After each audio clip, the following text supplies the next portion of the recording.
Hey y'all, I was going to record this yesterday. Y'all, I know I look humongous, but trust me, it's because I got on these thermals. Oh, let me make sure my volume up. Y'all, it's cold. Anyway, I wanted to tell each and every one of y'all that these past 2 weeks has been a prayer answered. Y'all don't even realize how blessed I feel. This isn't about our Father, but it is. This is about a young girl that always wished, and wondered if she had bigger brothers and sisters. I was told very little about my father. I knew his name. I knew he was the pastor of our church. And, whatever happened with him and my mom or whatever, that was basically it. And I've always wondered and wondered and wondered. I dealt with rejection a lot. A lot of times I felt like I wasn't wanted. I looked for love in all the wrong places, especially, when it came to men. And all I ever really wanted was to know where I belonged. I always felt there was a part of me that was missing. And when I tell y'all that each one of you, from the time I got the phone call from Delano, that hole closed up. And y'all have been the sutures, the neosporin, the gauze, the antibiotics, everything that I've needed to finally heal. This year has been a blessing to me, especially after losing my son 2 years ago, which was, that was my heart. God has been faithful to me, from getting married a little over 2 months ago to finally finding my father, and then finding y'all.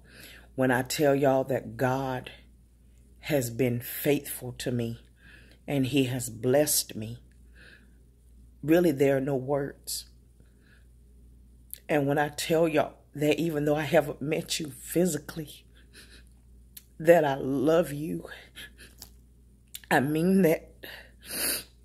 I am so happy that I found those missing pieces of my life. And each and every one of y'all mean the world to me. And I love you. And know our Father didn't always do what was right. And he didn't get it right. And whatever his struggles were, young girls, women, whatever the case may be, the fact is, he had us. And for that, I thank him. I honor him for that.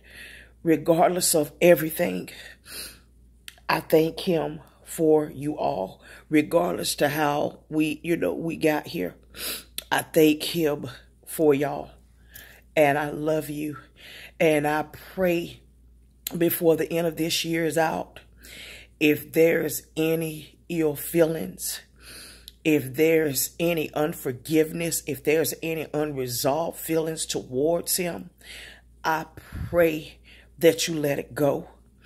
I pray that we move forward and don't look at his mistakes and his flaws, but look at how God used him to get us here, because nothing caught God by surprise. God knew this was going to happen. This was already foretold, and this was already in the making before we were ever formed in our mother's womb. So with that being said, I love y'all, and I'm really hoping and praying that if we can get together, I'm thinking in May, that'll be the 3-year anniversary of my son's death. I hope that we can make arrangements that we can meet up in May and spend a weekend together. We get, find a designated area if y'all want to meet in South Carolina, Spartanburg, wherever. I don't care. I just want us to get together and just meet up and spend a weekend together or whatnot. Because I'm looking forward to this. This didn't happen by accident, and this was not by circumstance. God planned this for such a time as this. And I am so ready to see what God has for us in the future. Whether it's a book, we write a book, and each chapter is our different names. Or, we tell our story and then we all bring it together. I don't care what it is. But God didn't allow this to happen for no reason. There's a purpose behind this. And for everything that we think we lost, for everything we think the locusts and the cankerworms ate, I promise you, God is going to restore it. And, we joked about child support and all that other stuff, but I just believe that God is going to give us double for everything that we think we missed out on, for every bit of time that we lost, for every, whatever it is. I believe that in my spirit, that God is going to blow our minds in these next couple of years. And I love y'all. And I pray that you have a blessed night. I love y'all.